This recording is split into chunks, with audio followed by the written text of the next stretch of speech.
Hi, my name's Mark McRae, and we're going to be doing a series of tips that are going to be very practical to help you with your game on the course. So as part of the Players Academy, our whole ethos is to get you guys playing better. So thinking maybe a little bit less about technique, just these little tricks of the trade that are going to help you to improve your scoring. So we're going to take a look today at something that's really important, and we see even in good players and even sometimes professionals, these guys are still making the same mistakes, and often it's because the golf clubs are incorrectly fitted for the player. Now, what I'm talking about is when a player grips over the end of the grip. So it even might just be a tiny little fraction here, but what that does, it means you lose control in the last two fingers of this golf club here. So when I swing back from this position, it's very easy to see a release. Now, the easiest way to tell this is to actually get your glove, maybe that you've used for a few rounds, and take a look, and if you see a wear patch here on the palm, this part here of the palm, you know that this is probably happening too much for you. The best players in the world, they've got the club a lot more secure, so they tend to take a grip which leaves a little bit, maybe a thumb's width at the end of the grip, and that allows them to be a lot more secure. Now, crucial thing about that is as you get better as a golfer, it's not always about distance and how far you can hit it, but it's how straight you hit it. So this is really going to help with that, because by having the control, you're actually going to control the club face, whether it's square, open or closed as you approach the crucial impact area. So let me just explain in a bit more detail.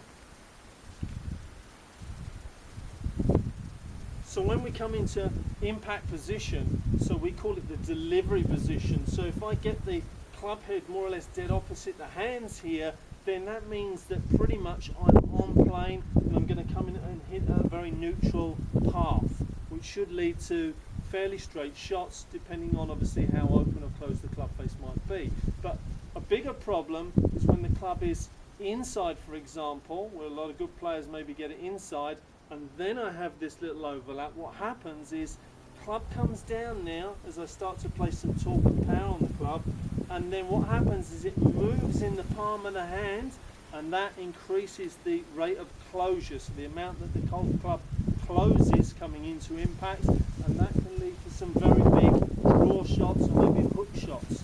So if you're prone to some very wild hook shots, then that's definitely something you want to take a look at, that position that you're coming into. Now, on the reverse side, some players get the club a little bit too much outside the line of the hands here, and these guys tend to fade or maybe even slice the golf ball. And again, if you're overlapping on the club, the opposite can happen. As you put the torque on, the golf club again will spin in the hands, and then abruptly it can just open, and all of a sudden you might see a wild block or a big slice. And again, it's often down to where you grip on the golf club.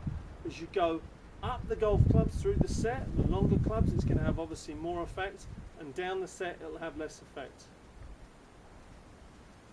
So in summary, go ahead, take your grip, anchor that left hand about a thumb's width down from the top of the grip. Go ahead there, start from that position. Top of the backswing, we want to see that neutral position again, and then as we turn on the power at delivery and into impact and finish the swing, again I want to see that that grip hasn't changed, it hasn't spun in my hands, and I haven't lost control of my golf club. Club head awareness, obviously the angle, I'm a lot squarer as I come into impact, and of course that's going to have a big impact on your dispersion on the shots you get on the golf.